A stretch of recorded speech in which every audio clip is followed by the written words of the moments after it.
নমস্কাৰ ঐতিহ্য অসম ইউটিউব চেনেলটোলৈ মই নয়নজ্যোতি কাকতিয়ে স্বাগতম জনাইছো। এই নতুন চেনেলটোৰ মাধ্যমেৰে প্ৰথমটো সাক্ষাৎকাৰ অনুষ্ঠান আপোনালোকৰ মাজলৈ আগবঢ়াই দিব বিচাৰিছো। যদি অনুষ্ঠানটো চাই ভাল লাগে ভিডিঅ'টোত লাইক কমেণ্ট শ্বেয়াৰ আৰু ছাবস্ক্ৰাইব কৰি আমাক উৎসাহিত কৰিব বুলি আশা ৰাখিছোঁ। বৰ্তমান সময়ত অসমৰ বিভিন্ন প্ৰান্তত দিহানাম প্ৰতিযোগিতাসমূহ বহুলভাৱে প্ৰচাৰ চলি আছে। গতিকে বিভিন্ন প্ৰতিযোগিতাসমূহত এজন নিৰপেক্ষ বিচাৰক হিচাপে চিনাকি হোৱা সদৌ অসম দিহানাম সংৰক্ষণ মঞ্চৰ লখিমপুৰ জিলা সমিতিৰ সহকাৰী সম্পাদক কৃষ্ণ ভৰালীদেৱক আমি চিনাকি কৰাই দিব বিচাৰিছো। নমস্কাৰ কৃষ্ণদা, আপোনাক এই অনুষ্ঠানটোৰ মাজলৈ স্বাগতম জনাইছো। নমস্কাৰ, তোমাকো শুভেচ্ছা জনাইছো। লগতে তুমি বিচাৰি বিচাৰি আহি আমাৰ ওচৰলৈ অহাৰ কাৰণে তোমাক অশেষ ধন্যবাদ জনাইছো। কৃষ্ণদা, প্ৰথমে আপোনাৰ পৰিচয়টো দৰ্শকৰ সুবিধাৰ্থে জনাই দিব। নমস্কাৰ, মোৰ নাম কৃষ্ণ ভৰালী। মোৰ ঘৰ লখিমপুৰ জিলাৰ ভোগপুৰ চাৰিআলি সন্মুখৰ দেউতলা দক্ষিণমুখৰ। আমি অনুষ্ঠানটোৰ মাজলৈ আগবাঢ়ি যাব বিচাৰিছো। আজি আমি অকণমান দিহানামৰ সম্পৰ্কত আলোচনা কৰিব বিচাৰিছো। কৃষ্ণদা, আপোনাৰ পৰা জানিব বিচাৰিছো দিহানাম কাক বোলে বা দিহানামৰ অৰ্থ কি? দিহানাম কাক বোলে বুলি ক'বলৈ হ'লে যথেষ্টখিনি কথা আহি পৰিব ইয়াত। এতিয়া মূল কথা হৈছে কি, অনুষ্ঠানটোৰ প্ৰথমতে যেতিয়া দিহানাম কাক বোলে এই কথাষাৰ সোধা হৈছে, তাৰ উত্তৰটো দিবলৈ যথেষ্ট জটিল আছে। তথাপিতো আমি এতিয়া বিভিন্ন প্ৰতিযোগিতা মঞ্চত আইসকলে বিশেষভাৱে নাম পৰিৱেশন কৰে, পুৰুষসকলে নাম পৰিৱেশন কৰে। কোনেও হয়তো দিহানামনো কাক বোলে সেই কথাটো কোনো আজিলৈকে বুজি লোৱা নাই। সেইকাৰণে হয়তো নামসমূহত কিছুমান আমি ব্যতিক্ৰম দেখিবলৈ পাওঁ। এতিয়া কথা হ'ল কি, নাম বুলি ক'বলৈ হ'লে আমাৰ নামি অহাটো কোৱা হৈছে, উঠি যাবলৈ কোৱা হোৱা নাই। নাম মানে হৈছে নামি অহা, মানে নামি অহা লোকৰ পৰা নামিবলৈ কৈছে। অহংকাৰ কৰিব নালাগে, অহংকাৰৰ পৰা নামি অহা। ইফালে আমাৰ এখন অভিধান আছে, অভিধান ভাগত অৰ্থটো অলপ বেলেগ ধৰণে লিখা আছে। অভিধানৰ অৰ্থ হৈছে কি, নাম মানে হৈছে পৰিচয়। যেনে মোৰ নাম কৃষ্ণ ভৰালী, তোমাৰ নাম নয়নজ্যোতি কাকতি, আমুকৰ নাম আমুক, তামুকৰ নাম তামুক। নাম মানে হৈছে পৰিচয়। আমাৰ যিহেতু এতিয়া ভগৱন্তৰ নামঘৰত নাম পৰিৱেশন হয় বা কোনো ধৰ্মীয় অনুষ্ঠানত নাম পৰিৱেশন হয়, গতিকে সেই ভাগ নাম বুলি ক'বলৈ হ'লে আমি ভগৱন্তৰ নাম মানে হৈছে পৰিচয়। গতিকে ভগৱন্তৰ পৰিচয়, হয় নে বাৰু? ভগৱন্তৰ পৰিচয়। এতিয়া দিহানাম বুলি কৈছে, নাম মানে পৰিচয়। তাত ভগৱন্তৰ নাম হ'ব, ভগৱন্তৰ পৰিচয়। তাৰপিছত তাৰ পৰা এইফালে আহি গ'ল দিহা। দিহা মানে হৈছে, দিহাৰো আভিধানিক অৰ্থ আছে। দিহা মানে হৈছে আভিধানিক অৰ্থমতে চাৰিটা অৰ্থ: উপদেশ, আৰ্হি, পৰামৰ্শ আৰু দিশ। এতিয়া আমি দিহানাম কাক বোলে বুলি ক'বলৈ হ'লে একেবাৰে চমু উত্তৰ অভিধানৰ অৰ্থমতে উপদেশৰ যোগেদি ভগৱন্তৰ সান্নিধ্য পাব পাৰে। একমাত্ৰ মাধ্যমটো দিহানাম বুলি কোৱা হৈছে। আপোনাৰ পৰা জানিব বিচাৰিছো দিহানামৰ উৎপত্তি কেনেকে হৈছিলে, তাৰ বিষয়ে অকণমান চমু বৰ্ণনা কৰি দিব নেকি? ঠিক আছে। দিহানামৰ উৎপত্তি সম্পৰ্কে ক'বলৈ গ'লে এতিয়া দিহানামৰ ওপৰত কোনো বুৰঞ্জীমূলক লিখিত নাই, বুজিছেনে? দিহানামৰ আমুকতে উৎপত্তি হৈছিলে বুলি কোনেও ক'ব নোৱাৰে। উৎপত্তি সম্পৰ্কে মানে কোনো লিখিত কিতাপত লিখা নাই যে দিহানামৰ আমুক দিনাখনেই দিহানামৰ উৎপত্তি হৈছিলে, আমুকে দিহানাম ৰচনা কৰিছিলে। তেনেকৈ একদম দিহানামৰ বিষয়ে কোনো কিতাপত লিখিত হোৱা নাই। এতিয়া কিছু কিছু লোকে এতিয়া নতুন নতুন ৰাইটাৰ বিলাকৰ পুথি কিছুমান ওলাইছে। যেনে বিশেষ এজন ব্যক্তিয়ে এভাগ পুথি লিখি দিছিলে, ৰামনাৰায়ণ। তাতে লিখি দিলে সত্য যুগত যেতিয়া বলি ৰজা সুতলপুৰলৈ গৈছিল, সুতলপুৰলৈ যাতে বলি ৰজাৰ লগত যোৱা দৈত্য দানৱ বীৰসকলৰ মুখে আসুৰিক স্বভাৱবিলাক দূৰ হ'বৰ কাৰণে পুৱা আৰু গধূলি এক শ্ৰেণী হৰিনাম শ্ৰৱণ কীৰ্তন কৰা হৈছিলে। আৰু কালক্ৰমত সেই নামেই বৰ্তমান যুগত দিহানাম বুলি কিছুমানে কয়। আৰু কিছু কিছু লোকে আকৌ কয় যে গোবৰ্ধন ধাৰণ, যেতিয়া ইন্দ্ৰই নন্দদেৱে ইন্দ্ৰ পূজা সিদ্ধান্ত কৰে তেতিয়া প্ৰভু ভগৱন্তে গোবৰ্ধন পূজাৰ বিষয়ে প্ৰস্তাৱ কৰে তাৰপিছত সেই গোবৰ্ধনৰ তলত বহি ভকত বৈষ্ণৱসকলে আনন্দমনে হৰিনামৰ ধ্বনি কৰিছিলে সেই হৰিনামৰ আধাৰতে দিহানাম আহিছে বুলি কোৱা হয় এতিয়া যিহেতু আমাৰ যুগটো হৈছে আমাৰ শংকৰ গুৰুজনাৰ যুগ গতিকে আমি গুৰুজনাৰ আদৰ্শৰে আমি আগবাঢ়িব লাগিব পুৰণা আমাৰ ককা আজু ককাসকলে নাম গায় তেখেতসকলৰ মুখে কিছুমান কথা আমি জানিব পাৰিছো তেখেতসকলে কৈছিলে যে যেতিয়া আমাৰ গুৰু শংকৰ মাধৱ দুজনা গুৰু এতিয়া নৱবৈষ্ণৱ ধৰ্মৰ প্ৰচাৰৰ কাৰণে বিভিন্ন ঠাইলৈ গৈছিল এতিয়াৰ দৰে আগতেতো আমাৰ গাড়ী ঘোঁৰাৰ ব্যৱস্থা নাছিল যিমান দূৰ হলেও খোজকাঢ়ি যাবলগীয়া হৈছিল যিমান কলে ভাড়ে ভেটিয়া নিবলগীয়া হলেও কান্ধতে নিবলগীয়া হৈছিল তেনেকৈ খোজকাঢ়ি নৱবৈষ্ণৱ ধৰ্ম প্ৰচাৰ কৰিবৰ কাৰণে যেতিয়া গৈ আছিল তেতিয়া এই দুপৰীয়া সময়ত ভাগৰ লাগিলত দুইজন গুৰুৰ এজোপা গছৰ তলত দুইজন গুৰু বহিছিল শংকৰদেৱ আৰু মাধৱদেৱ তেতিয়া মানে চাপৰি অঞ্চলৰ পৰা কিছুমান সুৰ আহি শংকৰদেৱৰ কাণত পৰিছিল তাক বন ঘোষা বুলি কোৱা হৈছে বন ঘোষাৰ সুৰ আহি শংকৰ গুৰুজনাৰ কাণত পৰিল এনেকুৱা ধৰণৰ যেনে কোনোবাই খেৰ কাটি আছে খেৰ কাটি থাকোতেই এটা গান গাইছে আৰু এজনে খেৰ কাটি আছে সেইজনে তাৰ গানটোৰ উত্তৰ দিছে তেনেকৈ মানে বন ঘোষাৰ সুৰ কিছুমান আহি পেলাই শংকৰদেৱৰ কাণত পৰিছিল তেতিয়া আমাৰ গুৰু শংকৰদেৱে মাধৱদেৱক কৈছিলে বহাৰ পো আমাৰ ফালৰ পৰা এভাগ দিহা লগোৱা হয় তেতিয়া মাধৱ গুৰুজনাই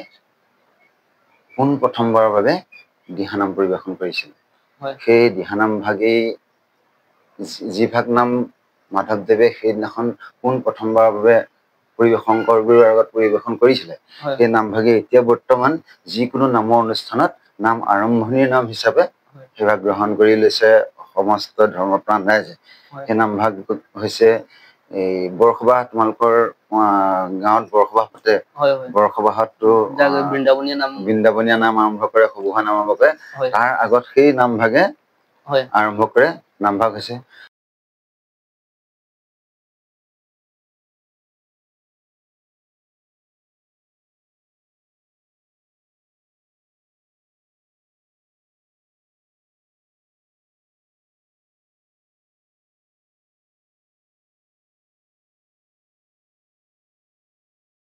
সেই নামভাগ প্ৰথম দিহানাম বুলি কোৱা হৈছে মাধৱদেৱে সেইভাগ নাম দিহানাম গাইছিলে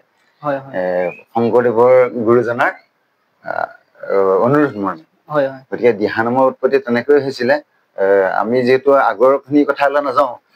সত্য যুগত কি হৈছিলে ত্ৰেতা যুগত কি হৈছিলে দ্বাপৰ যুগত কি হৈছিলে আমাৰ যুগ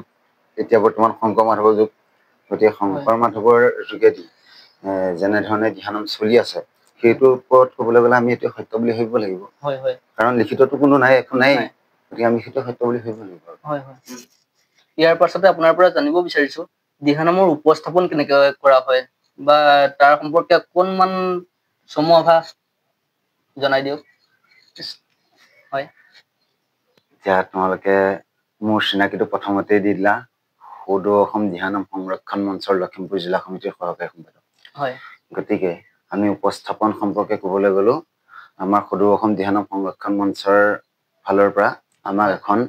এভাগ নিয়মাৱলী প্ৰস্তুত কৰি পঠাইছে গতিকে আমি নিয়মাৱলী মতে কৰিব লাগিব নিয়মাৱলীৰ প্ৰথম দফাই হৈছে কি উপস্থাপনৰ অৰ্থ অৱতাৰণ কৰা তাতে উপস্থাপনতে কেইবাটাও ভাগ আছে প্ৰথমতে প্ৰৱেশ হ'ব তাৰ পাছতে আপোনাৰ আসন স্পৰ্শ হ'ব তাৰ পাছত আসন মাৰ্জন হ'ব তাৰ পাছত আসন গ্ৰহণ হ'ব তাৰ পাছতে তোমাৰ আসন গ্ৰহণ হোৱাৰ পাছত হৰিধ্বনি আহিব তাৰ পিছত গুৰু স্মৰণ আহিব কেইবাটাও ভাগ আছে মই ক্ৰমান্বয়ে তোমাক এই বিষয়বিলাক তন্নতন্নকে কৈ যোৱা হ'ব গুৰু স্মৰণ আহিব গুৰু স্মৰণৰ পাছতে সময় অনুসৰি নামভাগৰ লগত সংগতি ৰাখি এটা এভাগ জোৰণি বুলি এভাগ আছে জোৰণি ঘোষা গোৱা হ'ব তাৰ পাছতে নামভাগ আৰম্ভ হ'ব এতিয়া উপস্থাপন বস্তুটো সেই তেনেকে মঞ্চত অৱতৰণ কৰাটো বুজাই আছে তাতে ভাগ ভাগ আছে যিহেতু মঞ্চত প্ৰথমতে প্ৰৱেশ হ'ব প্ৰশ্নটো তোমাৰ ফালৰ পৰা আহিছিলে যে উপস্থাপন কেনেকৈ কৰা হ'ব উপস্থাপন কেনেকৈ কৰা হ'বলৈ আমি প্ৰেক্টিকেলি ইয়াত দেখাব নোৱাৰিম তথাপিতো মানে উপস্থাপন মানে হৈছে অৱতৰণ কৰা মঞ্চত প্ৰৱেশ কৰা তাৰ পাছতে তোমাৰ মঞ্চত প্ৰৱেশ সকলো কৰিব কৰি পেলাই ভক্তিভাৱে কৰিব দেখা যায় প্ৰতিখন দিহানাম প্ৰতিযোগিতাত একোখনকৈ নিয়মাৱলী প্ৰস্তুত কৰি প্ৰতিযোগী দলসকললৈ আগবঢ়াই দিয়ে তাতে দলটোত লিখা থাকে 12 জনৰ অধিক হ'ব নোৱাৰিব বা 15 জনৰ অধিক হ'ব নোৱাৰিব এনেধৰণে নিয়মাৱলী প্ৰস্তুত থাকে গতিকে সেই 12 জনৰ অধিক হ'ব নোৱাৰিব বিষয়টো দলটোৱে 12 জনেই আনিছে নে 12 জনতকৈ অধিক আনিছে যদি 12 জনেই শিল্পী আনিছে তেনেহলে তাত আসন আছে 11খন বা আসন আছে 14খন বা 15খন এনেদৰে আহি পেলাই সেই আসনৰ বিপৰীত ফালে এগৰাকী শিল্পী ৰৈ যাব লাগে যদি আসন থাকে বেছিকে থাকে তেনেহলে আসন বেছিকে আছে বুলি গোটেইখিনি এফালে গুচি যায় নামতি মাজতে থাকে ইফালে শিল্পী নোহোৱা হৈ যায় তেতিয়া দেখা গৈছে বহু মঞ্চত আমি দেখিছো এফালে গৈ পেলাই একদম গোটেই শিল্পীত থুপ খাবগে এফালে শিল্পী নাথাকে তাৰ পৰা কঠ হানি প্ৰতিযোগিতা চলি থকা সময়ত আমাৰ কিন্তু মূল্যাংকন চলি থাকে তেতিয়া বিচাৰকসকলৰ মূল্যাংকন চলি থাকে নাম সুন্দৰ গাব তেতিয়া ক'ব বোলে আমি পজিশন কিয় স্থান কিয় নাপালো কিন্তু তাতো আমাৰ মূল্যাংকন হৈ আছে গতিকে সেই আসনখন তাৰ পৰা দলিয়াইছে বা আসনখন আনিছে তেনেধৰণে সেই খেলিমেলি বিলাক নহবৰ কাৰণে উপস্থাপন বিষয়টো ইয়াত উপস্থাপনা প্ৰৱেশ প্ৰস্থান তেনেকে লিখা আছে গতিকে মূল কথা হৈছে প্ৰথমতে মঞ্চত প্ৰৱেশ হ'ব প্ৰৱেশ কৰোঁতেই দলটোৱে আসন কিমান আছে কি কথা আগতেই সতৰ্ক হ'ব লাগে তাৰপিছত আসন মাৰ্জন কৰিব আসন স্পৰ্শ কৰিব আসন স্পৰ্শ কৰাটো মই কৈ আছো পিছতে তাৰপিছত আসন স্পৰ্শও ভাগ আছে বহু ব্যক্তিয়ে বহুখিনি প্ৰকাৰে আসন স্পৰ্শ কৰাটো দেখুৱাই আছে গতিকে উপস্থাপনৰ বিষয়ে আৰু কি ক'ম উপস্থাপনৰ ক্ষেত্ৰত মঞ্চত প্ৰৱেশ কৰিব গুৰু স্মৰণ হৰিধ্বনি তেনেধৰণৰ উপস্থাপন হয় আৰু তাত আমাৰ 10 নম্বৰ এটা থাকে বিচাৰকসকলৰ গতিকে যিমানটা ভাগ আছে এটা ভাগ যদি খেলি মেলি হৈ যায় তাৰ পৰা নম্বৰ বিয়োগ হয় ইয়াৰ পাছত আপোনাৰ পৰা জানিব বিচাৰিছো দিহানামত সাজপাৰৰ ক্ষেত্ৰতো কিছু নিয়মাৱলী আছে সেই নিয়মাৱলীৰ বিষয়ে অকণমান দৰ্শকক সুবিধাৰ্থে অকণমান জনাই দিয়ক সাজপাৰৰ বিষয়ে এতিয়া কথা হ'ল এজন পুৰুষৰ সাজপাৰ বুলি ক'বলৈ হ'লে সকলো জানে 3 বস্ত্ৰ ধুতি চেলেং আৰু গামোচা পুৰুষে হওক কিংবা প্ৰকৃতিয়ে হওক গামোচাৰ ফুলটো সদায় বাওঁফালে হ'ব লাগিব তাৰ বিশেষ অৰ্থ আমি প্ৰতিযোগিতাসমূহত দেখিবলৈ পাওঁ আপোনাৰ গামোচাখন কিছু লোকে উৰু ঢাকি লয় আৰু কিছু লোকে গলত লোৱা দেখা যায় এই ক্ষেত্ৰত আপোনাৰ অকণমান মতামত ব্যক্ত কৰক গামোচা গলত ল'ব লাগিব কোনো কথাই নাই গামোচা উৰু ঢাকি লোৱাটো আজিলৈকে মই এজন নাম লগোৱা মোক বিভিন্ন এইবাৰ তোমালোকেতো দেখিছাই নিউজ বিলাক পাই আছা আপুনি বহুত ঠাইত এইবাৰ নাম পৰিবেশন কৰিছে এইবাৰ 57 ভাগ নামঘৰত মোৰ বৃন্দাবনীয় নাম পৰিবেশনৰ কাৰণে ৰাজে নিমন্ত্ৰণ কৰিলে আৰু আমি গলো পৰিবেশন কৰিলো গতিকে মই চাওঁ গামোচা কিছুমানে উৰু ঢাকি লয় ইয়াৰ ভিতৰুৱা অৰ্থ যিয়ে নাথাকক কিয় মই এজন নাম লগোৱা হিচাপে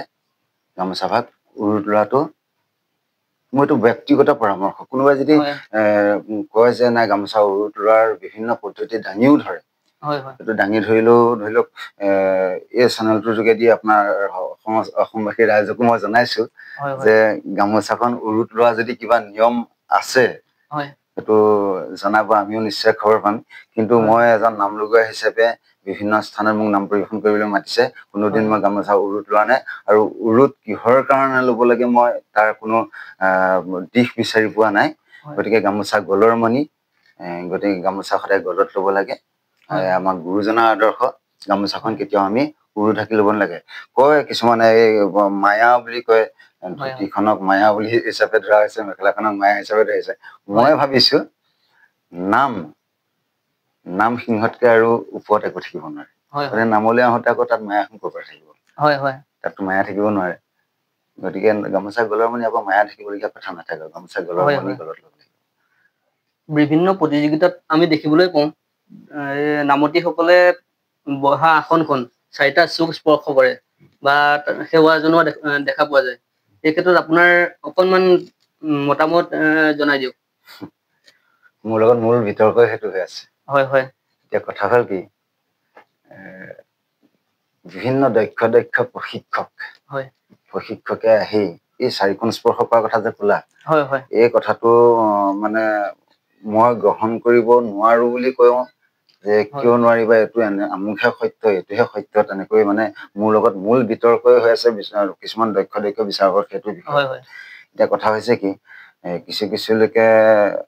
চাইছো আজি বহুত দিনৰ আগতে এভাগ ডাঙৰ কৰ্মশালা হৈ গৈছে কৰ্মশালাটো এজন দক্ষ প্ৰশিক্ষক বিচাৰক আমাৰ গুৰু বুলি ক'লেও ভুল নহয় কাৰণ আমাক এই জগতখনলৈ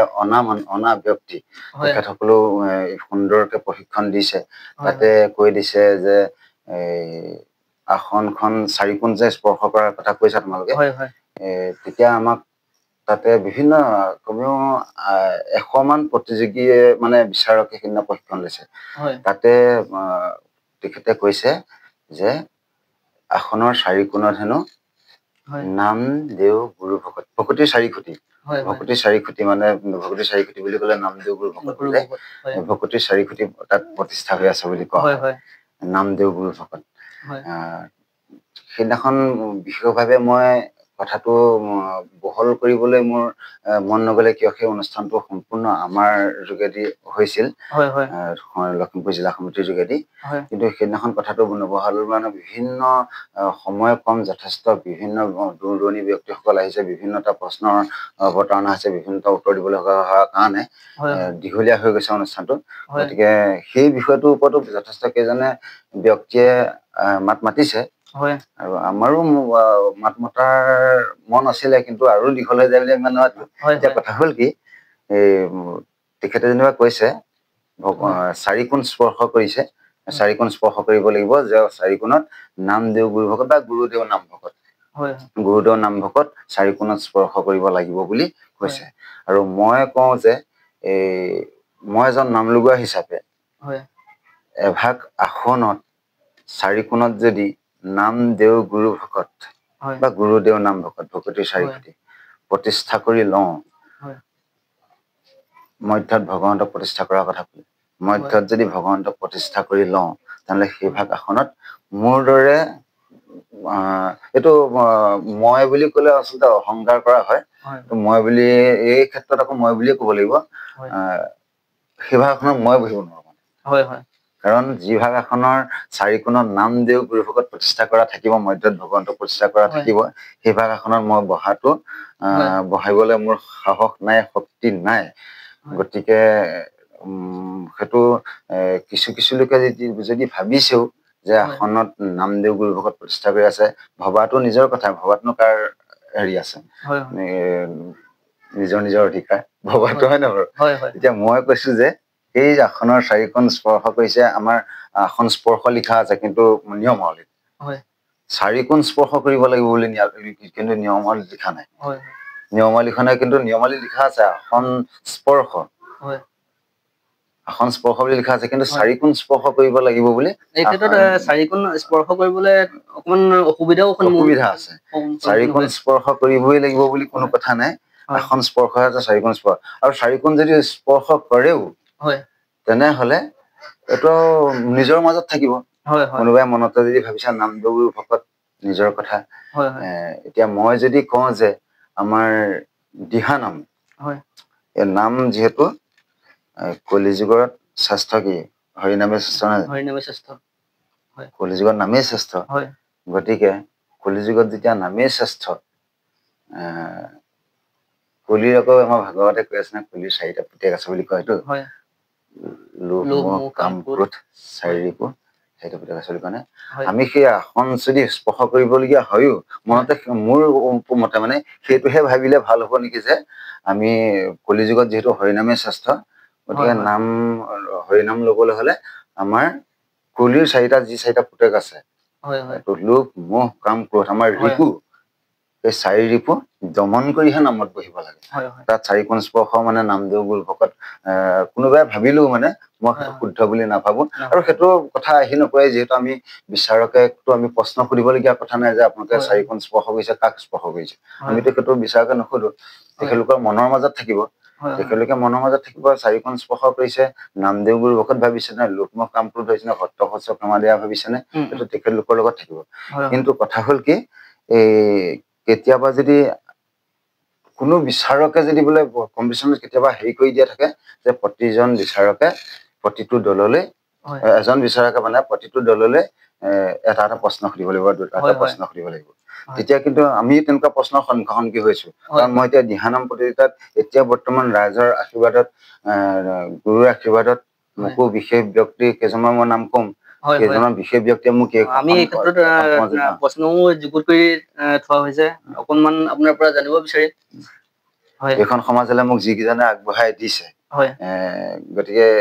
সেইকেইজনৰ কথা মতেও কৰি এইটো তাকে সেই নামদেৱ কথাটো কি হৈ আছিলে বাৰু হয় আপুনি আপোনাৰ পৰা মানে চাৰিটা চুক স্পৰ্শ কৰা আচ্ছা গুৰু দুজনে আমাক যেনেধৰণে দিছে আমাক আগবঢ়াই দিয়া গুৰু কেইজনে আমাক যেনেদৰে শিকাইছে আমি তেনেদৰে কৰিম কেতিয়াওতো শুদ্ধ বুলি নাভাবো কাৰণ মনৰ মাজত থাকিব ন সেইটো মনৰ মাজতে থাকিব নামদেৱ গুৰু ভকত চাগে কাৰণ প্ৰশ্ন সুধিবলৈ হলে যদি কেতিয়াবা প্ৰশ্ন আমি সন্মুখামুখি হৈছো কেতিয়াবা প্ৰশ্নৰ যে আমুকটো কি মই নিজে যদিও বিচাৰ কৰি থাকো আমিয়ে প্ৰশ্নৰ উত্তৰ মই কেতিয়াবা এঠাইত দিবই নোৱাৰিলো প্ৰশ্নৰ উত্তৰ বিচাৰকে এনেকুৱা প্ৰশ্ন সুধি দিছে মই প্ৰশ্নৰ উত্তৰ দিব নোৱাৰিছো মই নিজেও লাজো পাইছো সেইদিনাখন বিভিন্ন জেগাত যদিও মই কম্পিটিশ্যন কৰিছো বিভিন্ন জেগাত দল শিকাবলৈকো মোক মাতি থাকে আৰু বিভিন্ন জেগাত মই দল শিকাই থাকো শিকাই থকাৰ পিছতো এজন বিচাৰকে মোক প্ৰতিযোগিতা মঞ্চত এটা প্ৰশ্ন সুধিছে মই প্ৰশ্নটো উত্তৰ দিব পৰা নাই গতিকে মই কিনা লাজো পাইছো কেতিয়াবা যদি বিচাৰকে প্ৰশ্ন সুধিবলগীয়া কথাটো যদি সেই বিষয়টো লক্ষ্য থাকিব ন এই মানুহগৰাকীয়ে এগৰাকীয়ে চাৰিকোণ স্পৰ্শ কৰিছে যদি বিচাৰকে সুধি দিয়ে তুমি যে চাৰিকোণ স্পৰ্শ কৰিলা কাক কাক কৰিলা চাৰিকোণ স্পৰ্শ তেতিয়া কিন্তু সেই মানুহগৰাকীয়ে যদি কয় যে নামদেৱ গুৰু ভকত প্ৰতিষ্ঠা কৰিবলৈ আসনত বহিছে তেতিয়া যদি বিচাৰকে সুধি দিয়ে তুমি নামদেৱ গুৰু ভকত আসনখন প্ৰতিষ্ঠা কৰি দিলা তাত তুমি কেনেকে বহিলা হস্ত প্ৰক্ষালন কিয় কৰিছিলা যদি সেই তাত বহিলে যদি তোমাৰ নামদেৱ গুৰু ভকতৰ প্ৰতি যাওক সেই আসনখন বা মেখেলাখন বা ধুতিখনত হাত লাগিলে যদি হস্ত প্ৰক্ষালন কৰিব লাগে তেনেহলে নামদেৱ গুৰু ভকতৰ ইমানেই কাম নাইকিয়া হৈ গ'ল গতিকে সেই প্ৰশ্ন সুধিলে মানে সেই নামদেৱ গুৰু ভকত কলে কিন্তু মানুহগৰাকী অকমান অপ্ৰস্তুত হব মানে কেলে দৰ্শকেও জনা মানুহে খুব হাঁহিব যে নামদেৱ গুৰু ভকতৰ ওপৰত বহি আছে মানুহগৰাকী নাম লবলৈ আহিছে গতিকে এই কথাটো যদি কোৱা হয় যে কলিযুগত হৰিনামেই শ্ৰেষ্ঠ যে কলিৰ আমাৰ চাৰি ৰিপু দমন কৰিহে নামত বহিছো লোভ মোহ কাম ক্ৰোধ চাৰি ৰিপু আমি দমন কৰিহে নামত বহিছো সেইটো কথা কলে কিন্তু বিচাৰকজনেও উত্তৰ নাইকিয়া প্ৰশ্ন আৰু দ্বিতীয়টো প্ৰশ্ন নাইকিয়া হব ৰাইজেও মোৰ হিচাপত হাততালি মাৰিব মানে এইটো যথেষ্ট যুক্তি আছে কিন্তু এই নামদেৱ গুৰু ভকতৰ ওপৰত সন্দেহ আছে মানে কোনোবাই উভতি ধৰিব হৈছে কি আমি এই গামোচা ভাগতে পুৰুষ আৰু প্ৰকৃতি এটা প্ৰকৃতি হিচাপে ধৰা হৈছে এটা পুৰুষ হিচাপে ধৰা হৈছে গতিকে যেতিয়া বিয়া পতা হয় বা তেনেকুৱা মাংগলিক অনুষ্ঠান পতা হয় সদ্যহতে তুমি বিয়াটোকে ধৰা হোমৰ ওচৰত যেতিয়া দৰা কইনাহাল বহে তেতিয়াতো প্ৰকৃতি পুৰুষৰ কোনফালে বহে গতিকে আমি গামোচা ভাগৰ আকৌ ফুল থকা মানে আগটোক আমি প্ৰকৃতি হিচাপে ধৰা হৈছে আৰু পুৰুষ হিচাপে ধৰা হৈছে গতিকে প্ৰকৃতি যদি ফুলটোক যদি আমি প্ৰকৃতি হিচাপে ধৰিছো পুৰুষেই লওক কিংবা প্ৰকৃতিয়ে লওক সদায় প্ৰকৃতি বাওঁফালেহে হ'ব আৰু কিছুলৈকে গামোচাখন মানে আপোনাৰ দুইটা ফুল সমানে থাকে সেইখন গামোচা লোৱাত কিবা অসুবিধা হয় নেকি একদম অসুবিধা গামোচা দুটা ফুলৰ গামোচা দিহানাম প্ৰতিযোগিতাত বিশেষভাৱে ল'ব নালাগে কাৰণ সেই গামোচাখন আচলতে মই একেবাৰে সহজ ভাষাত ক'বলৈ হলে গামোচা বুলি ভাবিবই নোৱাৰো হয় হয় কাৰণ মই অকণমান আগতে ক'লো যে গামোচাখনৰ এফালে পুৰুষ আৰু এফালে প্ৰকৃতি ধৰা আছে দুইফালে যদি ফুলিয়ে থাকে তেনেহ'লে আমি কোনফালে পুৰুষ আৰু কোনফালে প্ৰকৃতি হিচাপে ধৰিম তাৰপিছতে কথাটো হেৰি হৈ গৈছে নেকি তাৰ প্ৰথম তোমাৰ কথাটো কি আছিলে মই আপোনাৰ সাজপাৰৰ সম্পৰ্কত সাজপাৰ এতিয়া মহিলাৰ কথাত হৈছে কি পুৰুষৰকে আছো ধুতি লাগিব চেলেং লাগিব গামোচা লাগিব তাৰপিছত এই কিছুমানে যে হাতৰ ৰছী তামোল বান্ধি থাকে সেই ৰছীবিলাক থাকিব নালাগে কাৰণ হৰিয়ে নাৰাখিলে জৰিয়ে ৰাখিব নোৱাৰে বুলি যে কয় গতিকে ৰছী চছীবিলাক থাকিব নালাগে পুৰুষৰ ক্ষেত্ৰত সেয়া আৰু মহিলাৰ ক্ষেত্ৰত কিছু ঠাইত চেলেং আৰু গামোচা চেলেং ল'লে গামোচা ল'ব নালাগে আৰু গামোচা ল'লে চেলেং ল'ব নালাগে মই বিভিন্ন প্ৰতিযোগিতা মঞ্চত পাইছোঁ কিছু দলে চেলেং লৈছে গামোচা লোৱা নাই কিছু দলে গামোচা লৈছে চেলেং লোৱা নাই তেনেধৰণে চলি আহিছে কিন্তু আমাৰ যিহেতু মই প্ৰথমতেই ক'লো আমি দিহানাম সংৰক্ষণ মঞ্চৰ নিয়মাৱলীৰ ওপৰত আমি নিয়মাৱলীখনৰ সন্মান জনাই আমি বিচাৰ কৰা আসন অলংকৃত কৰি আহিছো গতিকে নিয়মাৱলীত লিপিবদ্ধ আছে ৰিহা চেলেং গামোচা বাধ্যতামূলক গতিকে আইসকলকে আৰু ৰিহা ভাগো কিছু আইসকলে ভাবে ৰিহা ভাগ তো যদি নেদেখে তেনেহ'লে নম্বৰ কাটিব নেকি আচলতে ৰিহা ভাগ দেখাই পেলাই মানুহক এইটো লোৱা বিষয়েও বস্তুও নহয় কিছুমানে চাবচোন নামত বহিব ৰিহাখনৰ আগটো এনেকে অকণো আগলৈ উলিয়াই থৈ দিয়ে মানে জনাই যে মই ৰিহা লৈছো ৰিহাটো হৈছে আবুৰ কিছুমান অংশ ঢাকি ৰাখিবৰ কাৰণে ৰিহা ভাগ পৰিৱেশন কৰা হয় গতিকে ৰিহাটো বাধ্যতামূলক চেলেং বাধ্যতামূলক গামোচা বাধ্যতামূলক ইয়াৰ পাছতে আপোনাৰ পৰা জানিব বিচাৰো চেলেং কাপোৰে উৰণি ল'ব পাৰি নে নোৱাৰি চেলেং কাপোৰে উৰণিটো বস্তু বেলেগ বস্তু চেলেং কাপোৰ হৈছে উতৰি বস্তু চেলেং কাপোৰখনে উৰণি লোৱাটো জোথঙত কথা নহয় উৰণি চাদৰে ল'ব লাগে কাৰণ চাদৰ ভাগৰ কামেই আছে চাদৰ ভাগ আছেই চেলেং কাপোৰখনে উৰণি লোৱাটো মানে ভকতীয়া বস্তুৰ উৰণি নহয় চাদৰে উৰণি ল'ব চেলেং কাপোৰ ভুল কৰিব চেলেং কাপোৰে গাতহে ল'ব উতৰি বস্ত্ৰ আছে সেইটো চেলেং কাপোৰ আৰু আন উতৰি বস্ত্ৰ হিচাপে আছে কিছু লোকে লোৱা দেখা পাওঁ মানে সেইকাৰণে আপোনাক মই প্ৰশ্নটো কৰিব বিচাৰিছো সেই কিছু লোকে লৈছিলে কিন্তু এতিয়া বৰ্তমান নোলোৱা হৈছে মানে এতিয়া যিহেতু সংবিধান আহি গ'লতো সংবিধানত লিপিবদ্ধ কৰা আছে যে ভকতি বস্ত্ৰৰ উৰণি লোৱাটো নহ'ব নোৱাৰিব বুলি লিখা আছে গতিকে আমি বিভিন্ন প্ৰতিযোগী লৈ আমি নিয়মাৱলী প্ৰেৰণ কৰিছো সংবিধান প্ৰেৰণ কৰিছো গতিকে চেলেং কাপোৰৰ উৰণি লোৱাটো ল'ব নালাগে উৰণি সদায় চাদৰে ল'ব লাগিব চেলেং কাপোৰখন গাত ল'বহে লাগিব তাত চেলেং কাপোৰৰ উৰণি লোৱাৰ কোনো কথা নাই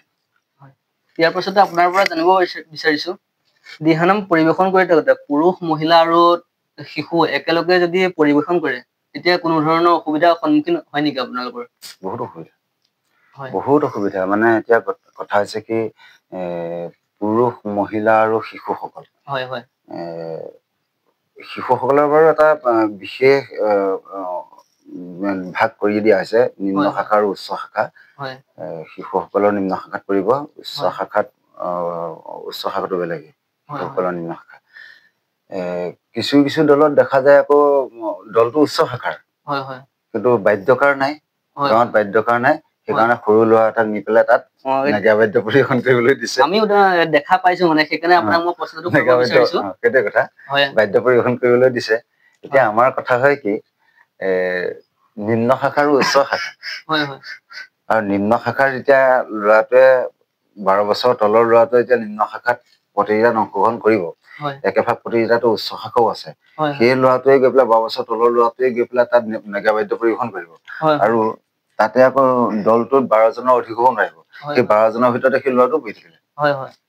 ল'ৰাটো 12 বছৰতকৈ কম নিম্ন শাখাত পৰি আছে কিন্তু সেই দলীয় ঐক্যত 12 জনেই হৈ আছে সেই 12 জনৰ ভিতৰত সেই ল'ৰাটো পৰিলে গতিকে সেইটো এটা মানে কোনো কাৰণত শিশু আৰু বয়সস্থ সকলৰ কাৰণে একেলগে নহয় শিশুৰটো নিম্ন শাখা হ'ব আৰু বয়সস্থটো উচ্চ শাখা হ'ব আৰু তাতে পুৰুষ আৰু মহিলা একেলগে প্ৰতিযোগিতা পাতিলে বিচাৰকসকলৰ বহুত অসুবিধা হয় বহুত অসুবিধা হয় মানে এতিয়া চাওঁ যে পুৰুষসকলৰ কণ্ঠ আৰু পুৰুষসকলেও দিহানাম প্ৰতিযোগিতালৈ কোন যায় সৰু সৰু ল'ৰাবিলাক মানে 20-22 বছৰীয়া ল'ৰা এইবিলাক যিবিলাকৰ একদম মাতৰ চুৰ আছে কণ্ঠ ভাল একদম বাদ্যযন্ত্ৰৰ পৰা খুব সুন্দৰ কণ্ঠ তেখেতলোকে আৰু বহুখিনি শিকি বুজি পেলাই তেখেতলোকে পৰিৱেশন কৰিবলৈ আহিছে আৰু প্ৰতিযোগিতা ভাগ আয়াসকলৰ লগত কৰিছে আয়াসকলৰতো সেইটো জোৰ নাহে আহিব জানো আয়াসকলৰ সেইটো জোৰ নাহে এতিয়া 20টা দলৰ মাজত বোলে 2টা পুৰুষৰ দল আহিলে এতিয়া বিচাৰকেতো সেইটো পুৰুষৰ দল মহিলাৰ দল সেইটো বোলে মহিলা দল কাৰণে নাম বেয়া হৈছে সেইটো নাচায় মুঠতে বিচাৰকলে এইটোহে চাব দলটোত কি ভুল হৈছে কি ভুল হোৱা নাই সুৰ তাল মান পদ দিহা এইবিলাক চাব চাই পেলাই যিটো শুদ্ধ হ'ব সেইটোকে দিব কণ্ঠ চাব শুদ্ধ হ'ব সেইটোকে দিব নহয় জানো পুৰুষৰ দল এটা আহি গ'ল পুৰুষৰ দলটো বৰ সুন্দৰ পৰিৱেশন কৰিলে পুৰুষৰ দলটো স্থান পোৱাৰ পিছত তেতিয়া আয়াসকলেই কিছুমানে আমাক উভতি ধৰা পুৰুষৰ দলটো আহিছিলে পুৰুষৰ দলটো কেনেকে পুৰস্কাৰ পালে বিভিন্ন জেগাত সেইটো হৈছে গতিকে উদ্যোক্তাসকলক এই কথাটোৰ যোগেদি মই উদ্যোক্তাসকললৈ জনাওঁ যে আপোনালোকে যদি প্ৰতিযোগিতা আয়োজন কৰে তেনেহলে পুৰুষ আৰু মহিলা এক্সট্ৰাকে প্ৰতিযোগিতা অংশগ্ৰহণ কৰিব তেতিয়া বিচাৰকসকলৰ সুবিধা হয় আৰু শিশুসকলৰো নিম্ন শাখা আৰু উচ্চ শাখা দুভাগকে পৰিৱেশন কৰিব একেলগে কৰিলে অসুবিধা হয় কাৰণ কেলে একেভাগ মঞ্চতে ধৰি লওক 15টা দল হৈছে তাত যদি 3টা শিশু দল থাকে একদম আৰু বাকী 10টা বা 12টা 14টা তেনেকেই আয়াসকলৰ বয়সস্থ দল থাকে তেতিয়া বিচাৰকসকল সমস্যা কাৰণ আজিকালি আয়াসকলতকে শিশুসকলৰ নাম বেছি সুন্দৰ হয় গতিকে শিশুসকলৰ দলটা যদি আমি স্থান বিচাৰকসকলে দি দিয়ে তেনেহলে আয়াসকলে মনত দুখ লাগে যে সেই অকণি ল'ৰা-ছোৱালীৰ দলটো কেনেকে পৰিচালনালৈ আহিব আমাৰ লগত কেনেকে পৰিচালনা আহিব গতিকে সেইটো উদ্যোক্তাইহে জানিব এতিয়া বিচাৰকসকলটো শুদ্ধ ভুল শুদ্ধহে বাচিব গতিকে উদ্যোক্তাসকলক জনাও যে পুৰুষ মহিলা প্ৰতিযোগিতা সদায় এক্সট্ৰা কৰক আৰু উচ্চ শাখা নিম্ন শাখা এক্সট্ৰাকে প্ৰতিযোগিতা পাতিব উচ্চ শাখাৰ লগত নিম্ন শাখা এটা শাখাত প্ৰতিযোগিতা পাতিলে বিচাৰকসকলৰ অসুবিধা হয় পিছত কিন্তু সেই বিচাৰকসকলটো বদনামত পৰি উদ্যোক্তা মণ্ডলীও বদনামত পৰিব গতিকে সেইটো মই উদ্যোক্তাসকলে জনালো যিসকলে প্ৰতিযোগিতা আয়োজন কৰে তেখেতসকলক জনাও যে পুৰুষ আৰু মহিলা আৰু উচ্চ শাখা নিম্ন শাখা এক্সট্ৰাকে আয়োজন কৰিব পাৰিব ইয়াৰ পাছতে আপোনাৰ পৰা জানিব বিচাৰিছো দিহানাম গাওঁতে বাদ্যযন্ত্ৰৰ সম্পৰ্কে অকমান যদি চমু আভাস দৰ্শকৰ সুবিধাৰ্থে জনাই দিয়ে বাদ্য দিহানাম প্ৰতিযোগিতাৰ মূল বাদ্য 3বিধ নাগাৰা থাকিব খোল থাকিব তাৰপিছত বৰতাল মানে আমাৰ প্ৰসংগত বহুতে বৰতাল বজাব লাগিব বুলি একদম মানে ডাঙৰ তাল এযোৰ লৈ আহে আচলতে সেই তালযোৰ দিহানামৰ কাৰণে নহয় দিহানামৰ কাৰণে মধ্যম তাল এযোৰ থাকে একেবাৰে সৰু তালযোৰ নহয় সৰু তালযোৰ বিহুত বজোৱা হয় গতিকে সেই আৰু খুটি তালটো বজাব পাৰিব আমাৰ এই প্ৰতিযোগিতাৰ মাজত আজিকালিতো দেখিছো বিভিন্ন পুৰুষসকলে আমাৰ ল'ৰাসকলে দিহানাম মানুহৰ ঘৰত নিমন্ত্ৰণী প্ৰগ্ৰেম কিছুমান কৰে অনুষ্ঠান কৰেগে তাত কেচিঅ'ৰ পৰা ধৰি দতুৱাৰ পৰা ধৰি একদম সম্পূৰ্ণ বাঁহী জাহি নহলে নহয় কিন্তু আমাৰ কথা হয় কি প্ৰতিযোগিতা মঞ্চত নহয় প্ৰতিযোগিতা মঞ্চত আমাৰ নিৰ্দিষ্ট বাদ্যযন্ত্ৰ বাজিব খোল বাজিব নাগাৰা বাজিব আৰু মধ্যম তাল যিযোৰ সেইযোৰ বাজিব আৰু খুটি তালযোৰ বাজিব মানে একেবাৰে সৰু তালযোৰ সেই তালযোৰ মধ্যম বাজিব ৰেপনি আৰু কৰতাল বজালে ভুল নহয় আৰু নবজালেও কোনো অসুবিধা নাই বজালেও মানে ভুল নহয় নবজালেও কোনো অসুবিধা নহয়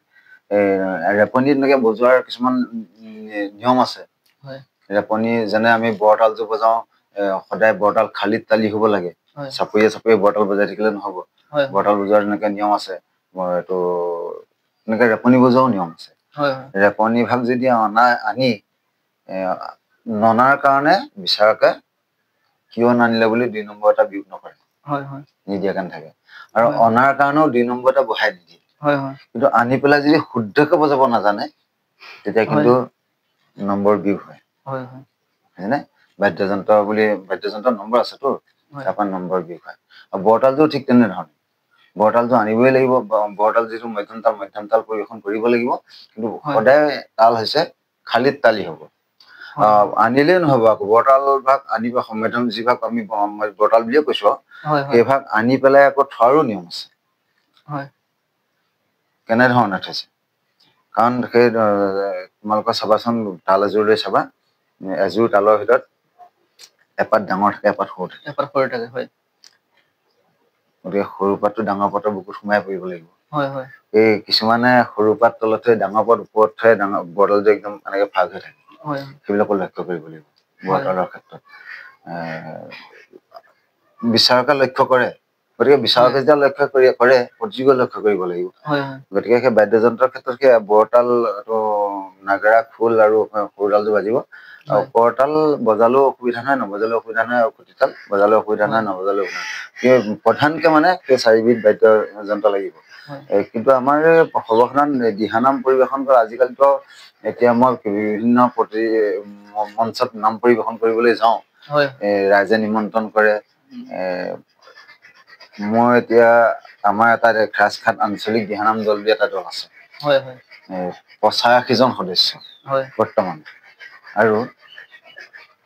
এতিয়া 27 বছৰ আনি হৈ আছো দলটো এতিয়া 27 বছৰ চলি আছে আমাৰ দলটো কিমানজন সদস্য ইয়াত সোমালে কিমানজন সদস্য ইয়াৰ পৰা ওলাই গ'ল কোনো হিচাপ নাইকিয়া হৈ গ'ল তথাপিতো লিখিত হিচাপে 85জন সদস্য আছে এতিয়া বিভিন্ন ঠাইত নাম পৰিৱেশন কৰিবলৈ যাওঁ মোক যদিও মোৰ নিজস্ব এটা দল আছে তথাপিতো বিভিন্ন দলে নিমন্ত্ৰণ কৰি আমাক নাম পৰিৱেশন কৰিবলৈ নিয়ে তাত গৈ পেলাই দেখিছো একদম এটা অপ্ৰিয় সত্য কিছুমান কথা মই ক'ব নালাগে কৈ দিছো আজিকালি যুৱকসকল নতুন প্ৰজন্ম যুৱকসকলে মানে নাম গাবলৈ যায় তাত গৈ পেলাই ধুতিখন ঠিকেই পিন্ধে চেলেং ঠিকেই লয় গামোচা ঠিকেই লয় কিন্তু তাৰ আগত অলপমান মানে কিবা অকমান ক'বলৈ দুখ লগা বিষয় পানী দুনি খাই আহি নাম পৰিৱেশন মই কেইবাটাও মঞ্চত অনুষ্ঠানত পাইছো আমিও দেখা পোৱা যায় নাম এদায় হোৱাৰ পাছত ৰভা তলতে ঘুচিয়া ঘুচি লাগি যোৱা লেখীয়া মানে মাইকৰ ষ্টেণ্ড হাতত লৈ পেলাই মাৰপিট লাগি যোৱা লেখীয়া পৰিস্থিতি হৈ আছে গতিকে আৰু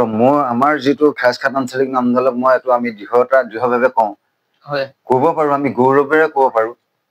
যি 85জন সদস্যৰ ভিতৰত আজিলৈকে কিমান সদস্য আহিলে কিমান সদস্য গুচি গ'ল সেইটো নকওঁ কিন্তু এদিন অনুষ্ঠান কৰিবলৈ যাম সেইদিনাখন যদি কোনোবাই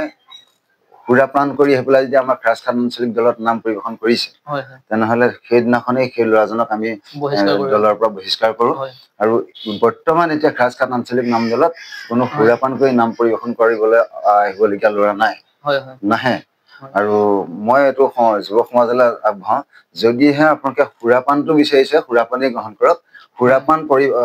গ্ৰহণ কৰি আহি নাম পৰিৱেশন কৰিবলৈ নাহিব কাৰণ কিয় এঘৰ গৃহস্থী মানুহ এঘৰে ইমান সুন্দৰভাৱে ইমান ভক্তিভাৱে অনুষ্ঠান এভাগ আয়োজন কৰে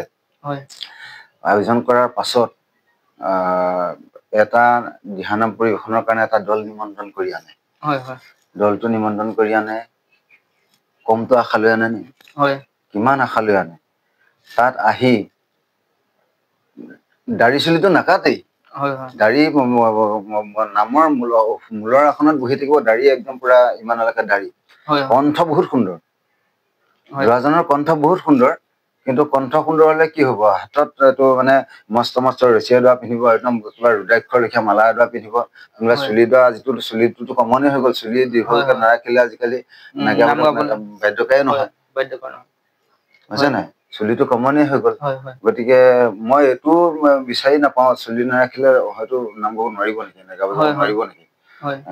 সেইটো বাৰু মই কাৰণ এইটো ক্ষেত্ৰতে যথেষ্ট বিতৰ্ক হৈ গৈছে চুলি ৰখাই আছে কিছুমানৰ ৰাখিছে তেওঁলোকৰ প্ৰফেচনেল কথা আছে ৰাখিছে কিন্তু আমাৰ চাইছো কিছুমানক দেখি পেলাই মানে কিছুমান কাম কৰিবলৈ বিচাৰিছে বিশেষ কিছুমান বাদ্যকাৰ আছে নিজৰ প্ৰতিভাটোৱে জিনি আছিলে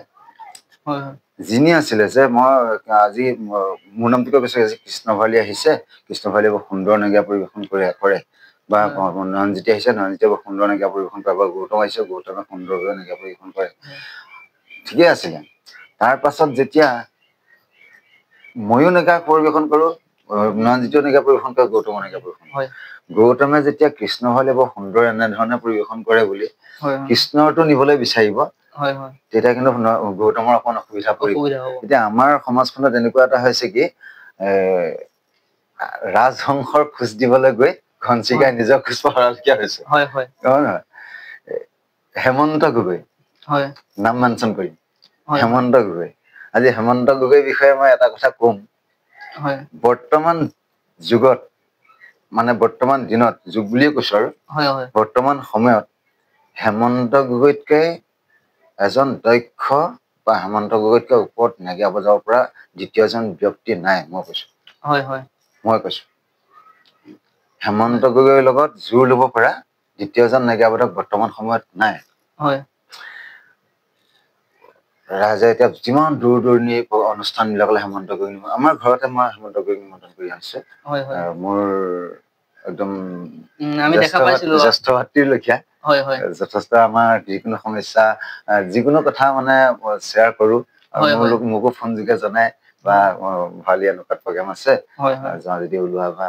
মোৰো বিভিন্ন সমস্যা দেখা যাব নোৱাৰো, তথাপিতো কিন্তু খা খবৰ লয়। গতিকে মই মোৰ নিজৰ কিবা এটা হেৰি আছে বুলি কোৱা নাই, ৰিলেশ্যন আছে বুলি কোৱা নাই, কিন্তু মই এইটো কৈছো হেমন্ত গগৈতকৈ এজন দক্ষ নেগেৰা বাদক আমাৰ এতিয়া পাবলৈ জটিল আছে, নাই নোলায়, আৰু গলেও ওলোৱা আশা আছে। কিন্তু কথা হ'ল কি, এতিয়া ওলাম বুলি ভাবিছে, ওলাম বুলি ভবাৰ কাৰণে এই হেমন্ত গগৈ কি নেগেৰা বজাই, হেমন্ত গগৈতকৈ মই ভাল বজাম, এনেকে দুটা নেগেৰাত মই ৰজা, মই দুটা নেগেৰা একদম সুন্দৰ পৰিৱেশন কৰো। সেই দুটা নেগেৰা পৰিৱেশনটোৱে ৰাইজে যথেষ্ট শলাগ লৈ আহিছিলে, যে নয়নজ্যোতিয়ে বৰ সুন্দৰ নেগেৰা পৰিৱেশন কৰে। কিন্তু যেতিয়া দুটা ঠাইত তুমি হেমন্ত গগৈ বজোৱা দেখি চাৰিটা নেগেৰা পাতি ললা, কোনটো চাপৰ ক'ত পৰিব সেইটো তুমি নাজানা, হেমন্ত গগৈহে জানে, হেমন্ত গগৈহে জানে। আজি মুহূৰ্তত পটককে হেমন্ত গগৈ হেমন্ত গগৈ চাৰিটা নেগেৰা বজাইছে, পাঁচটা নেগেৰা বজাইছে, ময়ো পাতিলো, তোমাৰ খেলি মেলিটো আহিলে নহয়। গতিকে বাদ্যযন্ত্ৰৰ ক্ষেত্ৰত লোকক দেখি কৰিব নাই, নিজৰ যিমানটো আছে সিমানটোৱে দেখুৱাওক। আৰু সেই প্ৰতিযোগিতা মঞ্চত সেই চাৰিবিধি যুৱ সমাজলৈ মই যিটো আগবঢ়াইছিলো মেছেজ বুলি ক'ব লাগিব, মন্তব্য আগবঢ়াইছো যে যদি আপোনালোকে সুৰাপান নকৰিলে নাম পৰিবেশন কৰিবলৈ আহিব নোৱাৰে, সুৰাপান নকৰিলে যদি নাম গাব নোৱাৰে, কৃষ্ণ আপোনালোকে সুৰাপানেই কৰি থাকক, নাম পৰিবেশন কৰিবলৈ নাহিব। সুৰাপানৰ যোগেদি আমাৰ গুৰুজনাৰ আদৰ্শবিলাকক নষ্ট নকৰিব। সুৰাপান কৰিবলৈ মন আছে সুৰাপানেই কৰক, আৰু নাম পৰিবেশন কৰিবলৈ যদি আহিছে সম্পূৰ্ণ ভক্তি মাৰ্গেৰে আহক, নাম পৰিবেশন কৰক, উদ্যোক্তাৰো ভাল পাব, যিসকল সেৱকীয়ে নিমন্ত্ৰণ কৰি আনিছে তেখেতসকলেও ভাল পাব। আহি পেলাই যাতে সুৰাপান কৰি ইয়াত অপ্ৰীতিকৰ ব্যৱস্থা নকৰে, পৰিস্থিতি সৃষ্টি নকৰে, গতিকে সেইখিনি লোকে বহুত দুখ পায়। সেই নাম পৰিবেশন কৰিবলৈ আহোঁতে পুণ্য হোৱাত চাই শতগুণ পাপ হ'ব, শতগুণ পাপ হ'ব। কাৰণ দুজন ব্যক্তিয়ে তাত নাম পৰিবেশন মূল আসন অলংকৃত কৰি আছে, তাৰ কেইজনমানে পিছফালে বহি পেলাই যদি মদৰ খেলা পাতি আছে, আৰু এদিন মই নামৰ পৰা উঠি আহিবলৈ বাধ্য হৈ গৈছো, মই মূল আসনৰ পৰা মই আজি ইয়াত নাম পৰিবেশন কৰিব নোৱাৰো বুলি উঠি আহিবলৈ বাধ্য হৈ গৈছো, অলপ আঁতৰত বাৰু। গতিকে সেইখিনি কাম কৰিব নালাগে, নাম পৰিবেশন কৰি আহিছে, নাম পৰিবেশন কৰিলে হওক, তাত সুৰা থাকিব নালাগে। যদি সুৰা থাকিবলগীয়া হয়, নাম বস্তুটো হেৰি কৰক, বন্ধ কৰক, যে ইয়াত সুৰা পানীহে চলিব, নাম নালাগে চলিব, নাম আৰু সুৰা একেলগে কৰিব নালাগে। এইটো কথা মই কোৱা কথা নহয়। আজি কেইদিনমানৰ আগত আমাৰ গুৰুতুল্য শ্ৰী শ্ৰী শিয়ালমৰা সত্ৰৰ সত্ৰাধিকাৰ প্ৰভুশ্বৰ গোস্বামী ছাৰে, প্ৰভুশ্বৰে এই সুৰাপানৰ ভাওনা লৈ বহু এটা সুন্দৰ এটা মন্তব্য আগবঢ়াইছে, চাইছো। সেই মন্তব্যটো এতিয়া ময়ো মোৰ ফেচবুকত মই পোষ্ট কৰি থোৱা আছে। সেই মন্তব্যটো দিয়াৰ পাছতো এজন আমি সকলোৱে গুৰু হিচাপে মানি থকা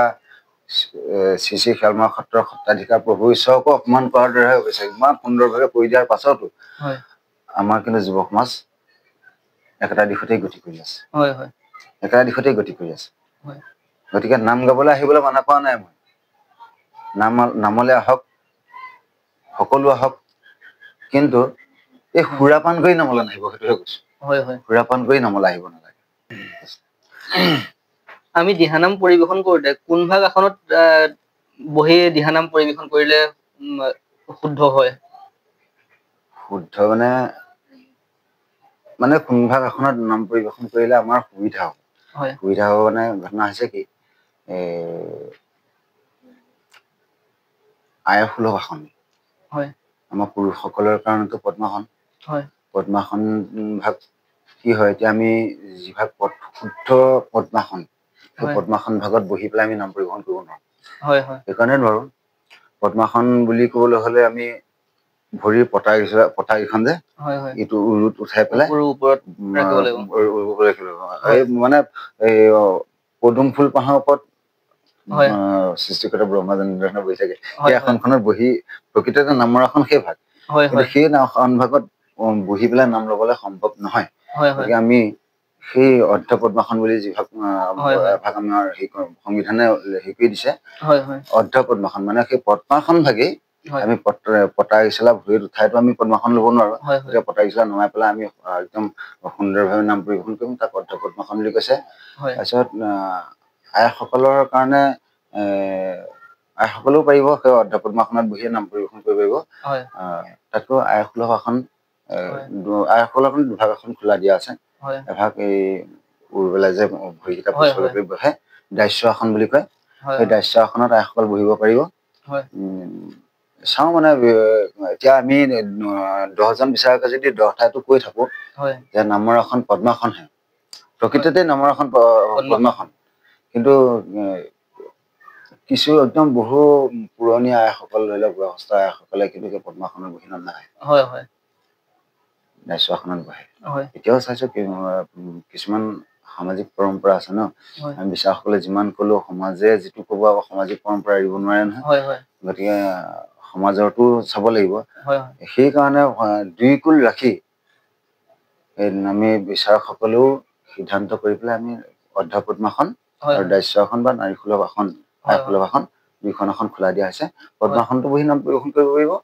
আইসুলভ আসন বা দাস্য আসনটো বহি নাম পৰিবেশন কৰিব পাৰিব তাত কোনো বিৰোধীমত নাই আমি দেখিছো বৰ্তমান সময়ত আপুনি বহু প্ৰতিযোগিতাসমূহত বিচাৰকৰ আসন অলংকৃত কৰিছে এই ক্ষেত্ৰত আপোনাক সহায় কৰিব কোনোবা ব্যক্তি আছেনে বা কেনেদৰে ইমানখিনি আপুনি আগবাঢ়ি যাব পাৰিছে মানে এই বিচাৰকৰ আসনখনলৈ মোক উৎসাহ দিয়া আগবঢ়াই দিয়া সেইটো কথাই সুধিছা এতিয়া কথা হ'ল কি মই একেবাৰে সৰুৰ পৰা এই জগতখনৰ লগত জড়িত আমাৰ গাঁৱতে এটা দিহানামৰ দল আছিলে আমাৰ দেউতাহঁতৰ দৰঙিয়াল নাম গায় আমাৰ দেউতাই গাঁৱৰ কেইজনো বয়সস্থ মানুহ একদম বহুত নাম জ্বলা এটা দল আছিলে দৰঙিয়াল নাম গোৱা বিভিন্ন আজিকালিহে পইচা পাতি কথা আহিলে আকৌ নাম গাবলৈ যোৱা দল বিলাক জানো যে ক'ব আপোনালোকৰ দলটো আমাৰ ঘৰত পৰিৱেশন কৰিবলৈ আহিব লাগে তো কেনেধৰণে তেতিয়া ক'বলৈ টকা 10,000 লাগিব টকা 15,000 লাগিব তেনেকে আজিকালিহে সেইটো আহিলে তেতিয়া আমাৰ দেউতাহঁতৰ দিনত কিন্তু পইচা পাতি কথা নাছিলেই দেউতাহঁতে পইচা পাতি নোহোৱাকেই ইঘৰত আজি আমাৰ ঘৰত পৰিৱেশন কৰিলে কাইলৈ আমুকৰ ঘৰত পৰিৱেশন কৰিলে কাইলৈ আমুকৰ ঘৰত পৰিৱেশন কৰিলে তেনেকে নাম পৰিৱেশন কৰি থাকে সেই নাম পৰিৱেশন কৰোঁতে যেতিয়া আমি এইবিলাক ডাঙৰ হৈ আহিছো মানে ময়ো সৰুৰ পৰা ভাল পাওঁতো দেউতাহঁতৰ লগতে যাওঁ বিভিন্ন জেগালৈ আৰু কাৰোবাৰ ঘৰত নাম পৰিৱেশন কৰা নাম শুনি থাকো তাৰপিছত তেনেধৰণে নাম গাই দেউতাহঁতে গাই মোৰ মানুহ আয়ত্ব কৰি থাকো কেনেকে বুজাই এনেকে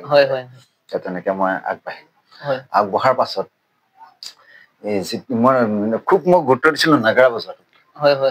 বহুত মানে ভাল পাওঁ নাগাৰা বজাই আৰু খুব কম সেইকেইটা দিনত মানে এতিয়া যিহেতু আমাৰ আগত ক'লোৱেই মই হেমন্ত গগৈৰ কথা হেমন্ত গগৈ এতিয়া চতাল কেনেকে বজাই তেতিয়া মানে সেই হেমন্ত গগৈ কিন্তু ওলোৱাই নাছিলে তেতিয়া মই এনে নেগেৰা দুটা লৈ পেলাই 4-5টা নেগেৰা লৈ এনে টুনটুঙাই থাকো সেই তেনেকে বিভিন্ন জেগাত মই তেনেকে সেই নেগেৰা বজাইছো কিন্তু এতিয়া হেমন্ত গগৈহঁতৰ লেখীয়া চাপৰ বজাব নাজানো আগৰ পুৰণা চাপৰ বিলাক বজাইছিলো এতিয়া বজাওতে নেগেৰা হেৰি ভাল বজাবলৈ লৈছিলো নেকি সম্ভৱতঃ আমিও আপোনাক দেখা পাইছিলো নেগেৰা বজোৱাত আপোনাৰ খেৰাজকটত যেতিয়া আপোনাৰ দিহানাম প্ৰতিযোগিতা হৈছিল তেতিয়া মই আপোনাক প্ৰথম দেখা পাইছিলো তেতিয়াৰ পৰা আপোনাৰ লগত যোগাযোগ কৰিব চেষ্টা কৰি থাকো অকমান অসুবিধাৰ সন্মুখীন হলো সেইকাৰণে লাষ্টত আপোনাক বিচাৰি মোৰ চেনেলৰ মাধ্যমেৰে অকণমান উপস্থাপন কৰিব বিচাৰিছো হয় তাৰপিছত তাকে কৈছে সম্ভৱতঃ ভাল নাগা বজাবলৈ লৈছিলো নেকি মই কিমান ভাল বজাইছো নাজানো দেই তেতিয়া এই আমাৰ মোৰ গুৰু এইটো তোমালোকে চিনি পাবা নোপোৱা জানো জাজুৰি বৰবালি জাজুৰি গোলাপ দা বুলি জানো গোলাপ বৰা গোলাপ বৰা নে এতিয়া সমাজত প্ৰদীপ বৰা বুলি জানে সেইজনে মোক নাগৰা বজাবলৈ তেখেতে বৃন্দাবনীয়া নাম গাই পাইছে বহুত ধুনীয়া বৃন্দাবনীয়া নাম তেতিয়া বৃন্দাবনীয়া নাম গাই পায় তেতিয়া বৃন্দাবনীয়া নাম গায় এতিয়া সেইজনৰ বিষয়ে কবলৈ এখন মানে মহাসাগৰ গোলাপ বৰাৰ বিষয়ে এতিয়া ক'ব নোৱাৰি এতিয়া মানে এখন মহাসাগৰ বুলি ক'ব লাগিব গোলাপ বৰা যিখিনি আছে তেখেতৰ লগত মোৰ গুৰু তেখেতে মোক নাগা বজাবলৈ লৈ গৈছিলে এই বৰসবাহৰ নামত তাৰপিছত নেগা বজাবলৈ লৈ যাওঁতে বিভিন্ন জেগাত নেগা বজাওঁ তেনেধৰণে তাৰপিছত আকৌ গোলাপ দাৰ লগতে আকৌ বিশ্বেশ্বৰ দত্ত বুলি এজন আছে পথালি পাহাৰ সেইজনেও মোক নিবলৈ ললে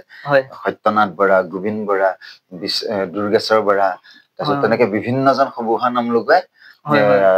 মোক মানে লগত লৈ যাবলৈ ললে তাৰপিছত মোৰ সেই বিভিন্নজনৰ লগত গৈ মই এটা বৰ ডাঙৰ লাভ হল সেইটো অকণমান পিছলৈ থৈছো কথাটো বৰ ডাঙৰ লাভ হল যিটোৰ কাৰণে মই এতিয়া অকমান মানুহৰ ৰাইজৰ ওচৰত মই মানে এইবাৰ 57খন কম্পিটিশ্যন সেইটো মানে বৰসবাহৰ নাম পৰিৱেশন কৰিবলৈ পাইছো যিটো লাভৰ কাৰণে সেই লাভটো মই পিছতকে আছে গোলাপ বৰা ছাৰে মোক তেনেকে নিয়াৰ পিছত বিশ্বেশ্বৰ দা ছাৰে নিলে বিশ্বেশ্বৰ দা ছাৰ বুলি কৈছো যদিও আমাৰ মানে একদম মই দাদা বুলি মাতো বিশ্ব দা গোলাপ দা তেনেকে দাদা হিচাপে মাতো কিন্তু একদম মানে ঘৰুৱা সম্পৰ্ক হৈ গ'ল আমাৰ গুৰু হয় তেখেতসকলে লগত বজাওঁতে প্ৰথমবাৰৰ বাবে মোৰ মনত আছে সম্পূৰ্ণ এই ডঙিবিল দফলা নামঘৰ ভাগত গোলাপ দায়ে প্ৰসংগৰ কাৰণে গৈছিলে তাৰপিছত আৰু সত্যনাথ বৰা বুলি এজন সবুহা নামৰ কাৰণে গৈছিলে নিমন্ত্ৰণ আছিলে এই বৰসবাহৰ দিনাখন মোক তাত বাধ্য কৰাৰ কাৰণে নিমন্ত্ৰণ আছিলে সত্যনাথ বৰাৰ চুৱা লাগিলে কিবা ঘৰত মানে মানুহ আঁতৰত অলপ হেৰিয়েল গাইছিলে চুৱা লাগিলে সত্যনাথ বৰা যাব নোৱাৰিলে তাৰপিছত গোলাপ দাই সেইদিনাখন মোক কলে কি যে ইমান দিন নেগেৰা বজাই আছ দত্তৰ লগত বজাই আছ দুৰ্গেশ্বৰ দাৰ লগত বজাইছ গোবিন্দ দাৰ লগত বজাইছ সত্য দাৰ লগত বজাইছ মোৰ লগত বজালি কিনো বজালি তইনো কেনেকেনো কি শুনি বজালি আজি তাৰ পৰীক্ষা হব আজি মই নাম এখন তই ল সেইদিনাখনে মই প্ৰথমবাৰৰ বাবে সবুহা নাম পৰিৱেশন কৰিছো আছে গোলাপ দাৰ লগত আছে তাৰপিছত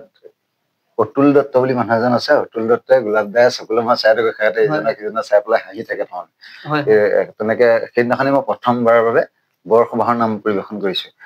তাৰপিছতে আপোনাৰ কিমান চনৰ ঘটনা আজিৰ পৰা 15-20 বছৰ আগত 15-20 বছৰ আগত তাৰপিছতে এতিয়ালৈকে মোক কিন্তু কোনো নেগাবলৈ হৈছে মতা নাই সেইদিনাখনৰ পৰা আজিলৈকে কোনেও মোক নেগাবলৈ হিচাপে মতা নাই নামতি হিচাপেহে মাতিছে তাৰ পাছতে এই ওচৰতে এভাগ কম্পিটিশ্যন আছিলে কম্পিটিশ্যন মানে ওচৰত নহয় এই হেৰিয়ত এইটো তুমি চিনি পাবা কি গৰুবন্ধা আঞ্চলিক গৰুবন্ধা আঞ্চলিকৰ শংকৰপুৰ বুলি জেগা এটাত দিহানাম পৰিৱেশন প্ৰতিযোগিতা পাতিছিলে গৰুবন্ধা আঞ্চলিকৰ উৎসৱত তাৰপিছত সেইদিনাখন বিচাৰক মাতিছিলে এজন নাৰায়ণপুৰৰ পুলক বৰা বুলি ল'ৰা এজনক মাতিছিলে তাৰপিছত আৰু এজনক মাতিছিলে এই বিশ্বনাথ চাৰিফালৰ ক'ৰবাত ল'ৰা এজন মাতিছিলে কিন্তু বিশ্বনাথ চাৰিফালৰ ল'ৰাজন মোৰ মানে সেই বেলেগ এজন আহিব নোৱাৰা কাৰণে মোৰ যেন কপাল মুকলি হৈছে তেনেকুৱা হৈছে সি বিশ্বনাথ চাৰিআলিৰ ল'ৰাজন আহিব নোৱাৰাৰ লগে লগে পুলকে কৰিবলৈ কৃষ্ণদা সেই এইটো অনুষ্ঠান তাত জাৰ্জ কৰিবগে লাগে তাৰপিছত মই বোলো মইতো আজিলৈকে বিচাৰ কৰি পোৱা নাই জাৰ্জ আজিলৈকে মই কৰি পোৱা নাই তাৰপিছত কৈছিলে সেই আপুনি ইমান দিহানাম চিহানাম গাই ফুৰে নিয়ম কানুনবিলাক জানে আপুনি পাৰিব বলক আপুনি কি কৰিবলগীয়া আছে মই থাকিমেই নহয় বুজি পাই যাব তেনেকৈ বোলো হ'ব লগে লগে কথাটো শুনি পেলাই মই মানে ভয়ো খাইছো মোৰ ভয়তো খাইছোৱে লগত মনটো ভালো লাগিছে আজি বোলো প্ৰথমবাৰ বাবে দিহানামৰ বিচাৰক কৰিম আৰু শংকৰপদ মোৰ একদম স্পষ্ট মনত আছে মই সেই আগদিনাখন খবৰ পাইছো পিছদিনাখন ৰাতিলে মানে তুফান গোলাপ দাস গৈছো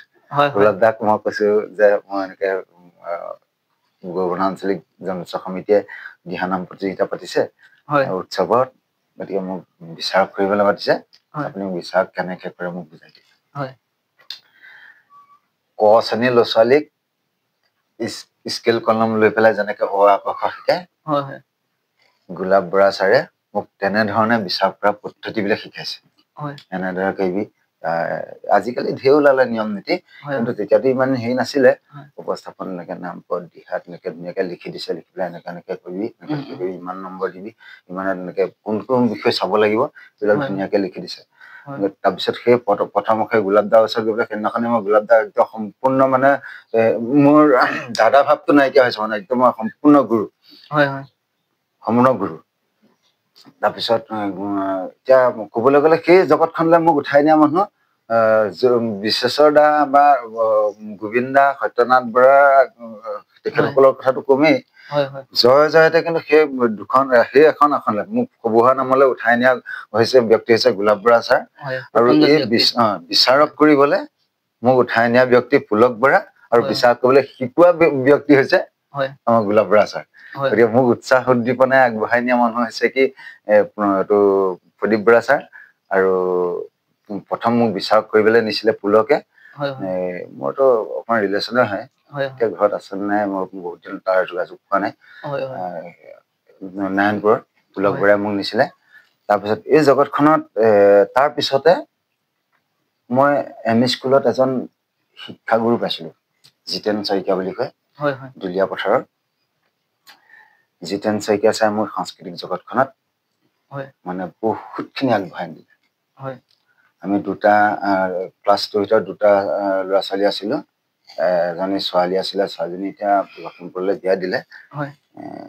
বিনা পানী শইকীয়া বুলি কয় তাৰপিছত আৰু মই আমাৰ দুটাক জিতেন শইকীয়া ছাৰে পিটিলেও খুব পিটিলে শিকাওঁতে মেলোতে খুব পিটনো খালো তাৰপিছত জিতেন শইকীয়া ছাৰে কিন্তু আমাক যথেষ্ট আগবঢ়াই দিলে গতিকে আমি এই ক্ষেত্ৰত মানে জিতেন শইকীয়া নামো আমি আগবঢ়াই দিছো যে গোলাপ দা আছে জিতেন শইকীয়া ছাৰ আছে বিশ্বেশ্বৰ দত্ত আছে বিচাৰক কৰিবলৈ নিয়া মানুহ পুলক বৰা আছে আপুনি বিচাৰক কৰি থকা অৱস্থাত বিচাৰক সকলৰ মাজত লগৰ মাজত কিবা মতানৈক্য বা মনোমালিন্য দেখা পোৱা গৈছে নে যায় চবৰে দৰ্শনবিলাক একে নহয়তো এতিয়া আচলতে ক'বলৈ গ'লে যাৰ তত্ত্ব ব্ৰহ্মা বিষ্ণু মহেশ্বৰে নাপায় সেই নামৰ বিচাৰ কৰিব পৰা সমৰ্থ কাৰণে বুজিছেনে কাৰণ ব্ৰহ্মা বিষ্ণু মহেশ্বৰে যাৰ তত্ত্ব বিচাৰ নাপায় কাৰণে বিচাৰ কেনেকৈ গতিকে আমি নামৰ বিচাৰটো নকৰোঁ মই নামৰ বিচাৰক নহয় মই পৰিৱেশন শৈলীৰ ওপৰতহে চোৱা হয় মই বিশেষত মানে পৰিৱেশন শৈলীৰ ওপৰত বেছি গুৰুত্ব দিওঁ আৰু কাৰণ উপদেশমূলক বস্তুবিলাক চাওঁ নামৰ দিহাটোত উপদেশ আছে নে নামটোৱে কি কৈছে নামটোৰ পৰা আমি কি পাইছো জীৱতৰণৰ উপায় হিচাপে আমি কি পাইছো সেইটো সেইবিলাক চাওঁ তাৰমানে বিচাৰকসকলৰ মাজত কেতিয়াবা হয় খেলি মেলি এইটো দৰ্শনবিলাক এক্সট্ৰা এতিয়া মোৰ এটা দলক ধৰি লওক এইটো মোৰ দৃষ্টিত দলটোৱে বৰ সুন্দৰ পৰিৱেশন কৰিছে উপস্থাপন ভাল হৈছে কিবা ভাল হৈছে কিবা ভাল হৈছে কিবা ভাল হৈছে মই নম্বৰ দি গৈছো আৰু এজন বিচাৰকৰ মতে আকৌ নিৰ্দিষ্ট বিশেষ দল এটা আছে সেই দলটোৱে বেছি মানে নম্বৰ পাইছে তাৰপিছত এতিয়া মোৰ 3জন বিচাৰক মোৰ মতে যিটো দলে প্ৰথম স্থান পাব লাগে 3জন বিচাৰকৰ মতে সেইজন সেইটো দলে স্থানলৈ নাহে তেনেকুৱা হৈছে মানে মোৰ হেৰিয়ত মানে জাৰ্চিছত চাওঁ যে মোৰ সেইটো দলে দেখোন প্ৰথম স্থান পাব লাগিছিলে এইজনৰ যেতিয়া নম্বৰবিলাক যোগ কৰা হয় তেতিয়াতো লক্ষ্য থাকে মই প্ৰথম স্থান দিয়া দলটো সেইজনে কিমান নম্বৰ দিছে তেনেকে মানে দেখিছো দেখোন সেইটো দলৰ 4ৰ্থ স্থানতো নম্বৰ নাই মানে ৰিজাল্টত মানে স্থানত আহিব পৰা নম্বৰ নাই তেনেকুৱা কিছুমান কেতিয়াবা সমস্যা হয় সমস্যা সৰ্বসাধাৰণ বিচাৰকবিলাকৰ মাজত খেলি মেলি হয়েই কিন্তু আমি বিচাৰকসকলে যিসকল প্ৰকৃততে পৰিৱেশনৰ ওপৰত বিচাৰ কৰিবলৈ গৈছে সেইসকলে কিন্তু এজন বিচাৰকক কেতিয়াও তলত ৰাখিবলৈ নিবিচাৰে কোনেও নিবিচাৰে ময়ো নিবিচাৰোঁ আজিলৈকে মোক বিভিন্ন দলে প্ৰতিযোগিতাত জাজ কৰিবলৈ গ'লে দলে কয় যে হেৰি এইটো আমাৰ দলটো কি ভুল হৈছিলে মইতো সেইটো ফোন কৰিবলৈ চান্সেই নিদিওঁ মই প্ৰতিযোগিতা মঞ্চতে কৈ দিওঁ কথাটো যে প্ৰশ্ন ফোনৰ যোগেদি নুসুধিব ইয়াতে সোধক যথাযথ উত্তৰ দিম তথাপিতো কিছুমান দলে হেৰি কয় সোধে কিছুমান বিচাৰকে কয় যেনিবা কয় মই মোৰ স্থান হেৰি জাৰ্চিছত আপোনালোকৰ দলটো প্ৰথম স্থানেই আছিলে আমুকেহে নিদিলে এনেকুৱা কিছুমান কথা কয় আজিলৈকে কোনোবা মই এইটো কথা কৈ পোৱা নাই যে 3জন বিচাৰক আছো মই কাৰো কথা কৈ পোৱা নাই যে আমুকেহে আপোনালোকৰ দলটো স্থান নিদিলে মোৰ দলত স্থান পাইছিলে সেই কথাটো মই কদাপিতো কোৱা নাই আৰু কোৱাৰ যুক্তি নাই ক'ব নালাগে কেতিয়াও কোনো বিচাৰকেও এইটো কথা নক'ব যে আমাৰ দৃষ্টিত আপোনালোক প্ৰথম স্থান আছিলে আমুকেহে নিদিলে এই কথাটো কেতিয়াও নক'ব কাৰণ 3জন বিচাৰকৰ নম্বৰ যোগ কৰি পেলাই ৰিজাল্ট শ্বীট বনোৱা হয়তো গতিকে 3জন বিচাৰকৰ দলটো স্থান দিয়াত 3জন বিচাৰকে সহমত থাকিব লাগিব তাতে যেনিবা মোৰ দৃষ্টিত এজন দলে প্ৰথম স্থান সেইটো আপোনাৰ দৃষ্টিত এইটো দলে প্ৰথম স্থান তেনেকে 3জন বিচাৰকৰ যেতিয়া 3টা দল ওলাই যাব তেতিয়া হেৰি কেতিয়াবা অকণ মনতে দুখ পোৱাপুৰি হয় এতিয়া হেৰি কয় এইটো আমি নোটবিলাক চাওঁ সেইজনে সেই দলটোৰ অপজিটত কি ভুল দেখিছে মই কি ভুল দেখিছো তাৰপিছত ভুল ভ্ৰান্তিবিলাক চোৱা হয় তাৰপিছত গোটেইকেইজনে আলোচনা কৰি পেলাই জাৰ্চি শ্বীটখন বনাই দিয়া হয় ৰিজাল্ট শ্বীটখন বনাই দিয়া হয় মনোমালিন্য ইমান বেছি নহয় হেৰি বিচাৰক থাকিলেতো একেটা দৰ্শনৰ বিচাৰক থাকিলে আজি কিমান তেজপুৰ মিছন চাৰিআলি মোৱামাৰি বুলি কয় সেই শ্ৰী শ্ৰী শংকৰ মৈদামত চাৰ্টিফিকেট আছে বাৰু শ্ৰী শ্ৰী শংকৰ মৈদামত জাৰ্চ কৰিবলৈ গৈছিলো তাত আপোনাৰ দক্ষ 2জন বিচাৰক এজন কৃষ্ণনাথ বুলি কয় এজন জীৱেন মহন্ত নে এনেকে বালিপাৰা সত্ৰৰ সত্ৰাধিকাৰ সেই 3জনৰ আমাৰ 3জনৰ এতিয়া ধৰি লওক মই গৈছো লখিমপুৰৰ পৰা আমাৰ লখিমপুৰৰ পৰিৱেশন শৈলী আৰু বেলেগৰ কিছুমান জেগাৰ লগত আকৌ অমিল হৈ থাকে গতিকে তেখেতলোকৰ দৰ্শন আৰু মোৰ দৰ্শন মিলা নাই কিন্তু আমি 3জনে আলোচনা কৰি পেলাই জাৰ্চি লিষ্টখন বনাইছো কিন্তু আমাৰ সেই তাত এতিয়া যদি যিহেতু মই লখিমপুৰৰ পৰা গৈছো ইজন নগাঁৱৰ পৰা আহিছে এজন এইটো মাজুলীৰ পৰা আহিছে তেনেকে 3জন আহিছো কাৰণে আমি আলোচনাৰ জৰিয়তে একেটা জেগাই যদি 3জন আহি গুচি যায় 3জনৰ মাজত কিন্তু তেতিয়া মতানৈক্য হয় মনোমালিন্য হয় কাৰণ এজনে ক'ব এইটোহে শুদ্ধ সেইজনে ক'ব সেইটোহে শুদ্ধ গতিকে মই এইটো কওঁ বিচাৰকসকলক যিসকলে দিহানামৰ বিচাৰ কৰিবলৈ গৈ আছে মই কৈছো যদিও মই এতিয়াও কৈছো যে মই দিহানামৰ বিচাৰ কৰিবলৈ বিচাৰক নহয় মোক মাতিছে ৰাইজে গৈছো মই পৰিৱেশনৰ ওপৰত 2-এটা কথা চাই দিছো এতিয়া যিসকলে সেই দিহানামৰ পৰিৱেশনৰ ওপৰত বিচাৰ কৰিবলৈ গৈছে তেখেত সকলোকো কৈছো যে এই বিষয়টো মোৰ সম্পূৰ্ণ 100%টো কোনেও নাজানে দিহানামৰ ওপৰত 100% জনা মানুহ বৰ্তমান কোনো নাই 100% নাজানিলো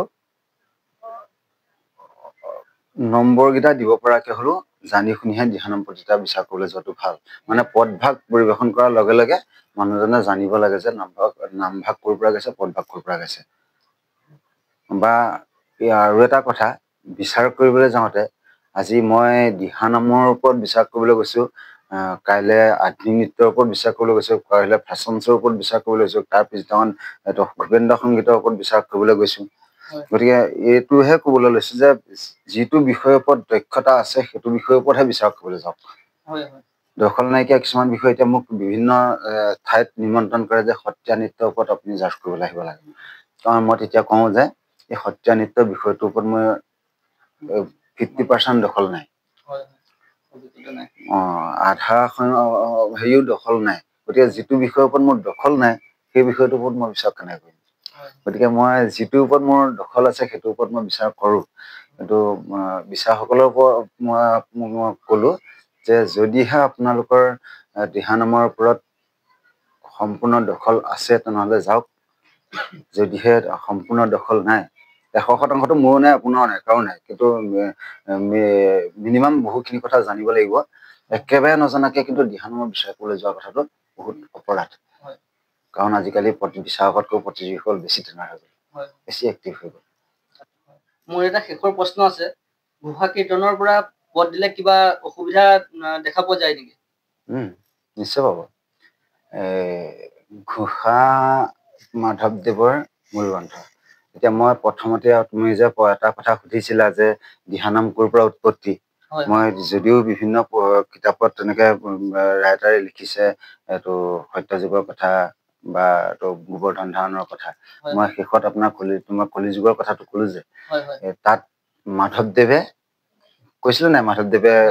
দিহানাম প্ৰথম ৰচনা কৰি মানে শংকৰদেৱৰ অনুক্ৰমে মাধৱদেৱে দিহানাম গাইছিলে বুলি। মাধৱদেৱে যদিও দিহানাম পৰিবেশন কৰিছিল প্ৰথমতে, মাধৱদেৱে কিন্তু মাধৱদেৱৰ ৰচনা ঘোষা আছে, ঘোষাৰ পৰা কিন্তু পদভাগ গোৱা নাছিলে, পদ গাইছিলে কীৰ্তনৰ চতুৰ্বিংশ দেৱতাৰ পৰা।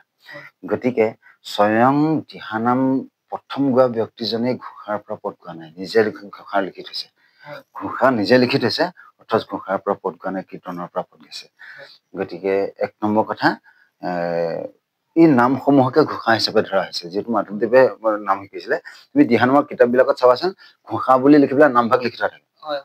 আৰু পদ বুলি লিখি পেলাই কীৰ্তনৰ পৰা ক'ৰবাৰ পদ আনি পেলাই নিজে ৰচনা কৰি পেলাই পদ লিখে বা নাম কীৰ্তনৰ পৰা পদ আনি লিখে। কিন্তু ঘোষা বুলি লিখি পেলাইতো ধৰি লওক পদভাগ নিলিখে, ঘোষা বুলি লিখি পেলাই নামভাগে লিখি থোৱা থাকে। ঘোষা শংকৰদেৱে এনে কথাটো কৈছো, শংকৰদেৱে হৰিনাম ল'বলৈ নামভাগ লিখি দিলে, মানে সেই ভাগটো ঘোষা হিচাপে ধৰা হৈছে, ঘোষিব লাগিব। তাৰপিছতে পদভাগ কিন্তু কীৰ্তনৰ সন্নিৱিষ্ট হয়। সেইটোৱে ঘোষাৰ পৰা পদ দিব নালাগে এটা কথা কাৰণে স্বয়ং মাধৱদেৱে মহাপুৰুষ শ্ৰীমন্ত শংকৰদেৱৰ সন্মান জনাই শংকৰদেৱৰ কীৰ্তনৰ পৰা পদভাগ আনি পেলাই দিহানামৰ পদ হিচাপে ল'লে। দুই নম্বৰ কথা, ঘোষা হৈছে সৰ্বশাস্ত্ৰৰ সাৰ, হয়নে? সৰ্বশাস্ত্ৰৰ সাৰ, ঘোষাৰ ব্যাখ্যা নাই বুলি কোৱা হয়। ঘোষা পঢ়িলেই সময়ত তন্নতন্নকৈ বুজি পোৱা হয়, ঘোষা হেনো ব্যাখ্যা নাই, ব্যাখ্যা কৰিব নালাগে ঘোষাৰ। ঘোষাৰ বস্তুটো হৈছে বহুত ওপৰত, গতিকে সৰ্বশাস্ত্ৰৰ সাৰটো, গতিকে সৰ্বশাস্ত্ৰৰ সাৰ ঘোষা ভাগক পদ হিচাপে ব্যৱহাৰ কৰিবলৈ দিব নালাগে। মানে অন্য অসুবিধা একো নাই, কিন্তু ঘোষাৰ পৰা পদ দিব নালাগে, কীৰ্তনৰ সন্নিৱিষ্ট পদ হ'ব লাগে। যিহেতু কীৰ্তন, আৰু মানুহে যে কয় কিছুমানে কীৰ্তনৰ পৰা হুবহু পদ গালে কাটি দিব নেকি, বা গীতাৰ পৰা ভাগৱতৰ পৰা হুবহু পদ গালে কাটি দিব নেকি, সেইটো চিন্তা কৰিব নালাগে। কাটিব নোৱাৰে এইটো কাৰণেই কিছুমানে কাটিছে, কাটে, আচলতে নজনাৰ কাৰণেও হয়তো এনেকুৱা হয়। মই ভাবো কি, যদিহে দিহানাম ভাগৰ পদভাগ নিজেই ৰচনা কৰি পেলাই দিব পাৰে, আমাৰ গীতা ভাগৱত এই সকলো মহাপুৰুষজনে কেলে লিখি থৈ গৈছিলে? কীৰ্তন গীতা ভাগৱত ইয়াৰ মহাপুৰুষজনে আমি যিজনক গুৰু হিচাপে মানিছো, সেইজনৰ ৰচিত কীৰ্তনৰ পৰা পদভাগ অনাত কি আপত্তি আছে, বা গীতা ভাগৱত পদ কি আছে? ৰচনা কৰি দিলেও ভুল নহয়, কিন্তু কিছুমানে মানে কীৰ্তনৰ পৰা দিলেও কাটি দিয়ে, যে কীৰ্তনৰ হুবহু পদ হৈছে, কাটিব নালাগে। কাৰণ যদিহে আমি ৰচনা কৰিয়ে দিব পাৰো চব, কীৰ্তন ভাগনো আমাক কিয় দৰকাৰ? সেইকাৰণে এইটো কীৰ্তনৰ পৰা পদ দিব পাৰিব, ঘোষাৰ পৰা পদ দিয়াটো সংবিধানে মানা কৰিছে। আমি অনুষ্ঠানটো সামৰিব বিচাৰিছো। অনুষ্ঠানটো সামৰাৰ আগত আপোনাৰ পৰা অকণমান যদি দিহানাম শুনিব পাৰো, নিশ্চয় আমাৰ দৰ্শকসকলো অকণমান ভাল পাব। বাৰু, এতিয়া কথা হ'ল কি, আপোনাৰ আগত ক'লে এতিয়া বৰ্তমান বৰসবাহ বিলাক পৰিবেশন হৈ আছিলেতো, বৃন্দাবনীয় নামৰ পৰিবেশন হৈ আছিলে, বিভিন্ন জেগাত বৃন্দাবনীয় নাম পৰিবেশন কৰি আছিলো। সেইবিলাকৰ সুৰলৈও পতককে গুচি যাবলৈ আছে, তথাপিতো মই এভাগ দিহানাম আপোনালোকলৈ আগবঢ়াই দিছো। নামভাগ মানে এই কাৰণে নামভাগ আগবঢ়াবলগীয়া হৈছে, অসম ভাওনা সমাৰোহ আউনীআটী সত্ৰত, শ্ৰী ঐতিহ্যমণ্ডিত শ্ৰী আউনীআটী সত্ৰত প্ৰথমবাৰৰ বাবে দিহানাম প্ৰতিযোগিতাৰ আয়োজন হৈছিলে। সেইবাৰ আমাৰ গুৰু যিজন ব্যক্তি, স্বনামধন্য ব্যক্তি, যিজনে আমাক এই জগতখনলৈ আগবঢ়াই আনিছিলে, সেইজনেই নাম লগোৱা হিচাপে তাত নামভাগ পৰিবেশন কৰিছিলেগে। আৰু তাতে সহযোগী শিল্পী পালিনমতী বিশ্বেশ্বৰ দত্ত ছাৰ আছিলে, আৰু ভাওনা জগতৰ এজন প্ৰখ্যাত শিল্পী গুৰু টুন বৰা ছাৰক চিনি পায় কিজানি, টুন বৰা ছাৰহঁত আছিলে, দিলীপ হাজৰিকা ছাৰ আছিলে, তেনেকে মহেন হাজৰিকা, ক্ষীৰোদ বৰা, তেনেকে বিভিন্নজন ব্যক্তি তাত আছিলে। তাৰপিছত মই বাদ্যকাৰ হিচাপে আছিলো, নিৰঞ্জন হাজৰিকা বাদ্যকাৰ হিচাপে আছিলে, টুনদাই খোল বজাইছিলে, তেনেকে বাদ্যকাৰ হিচাপে। সেইদিনাখন যিভাগ আমাৰ দিহানাম পৰিবেশন হৈছিলে, তাত একদম বহুত হাজাৰ হাজাৰ দৰ্শক আছিলে, বহুত সমাদৰ লাভ কৰিছিলে নামভাগে। কিন্তু বিশেষ কাৰণত সেইদিনাখন অলপ অসুবিধা এটা সন্মুখীন হলো যি কি নহওক এইটো ৰাইজৰ যেহেতু আমি যথেষ্ট হেৰি পাইছিলো উৎসাহ পাইছিলো সেই নামভাগত যেহেতু আমাৰ গুৰু গোলাপ বৰা আচাৰ্যে নামভাগ তাতে পৰিৱেশন কৰিছিলে সেই নামভাগকে মই পদ নাগাওঁ বহুত দিশলৈ যাবগে পদ নাগাওঁ সেই নামভাগকে আগবঢ়াই দিছো হৰি ৰাম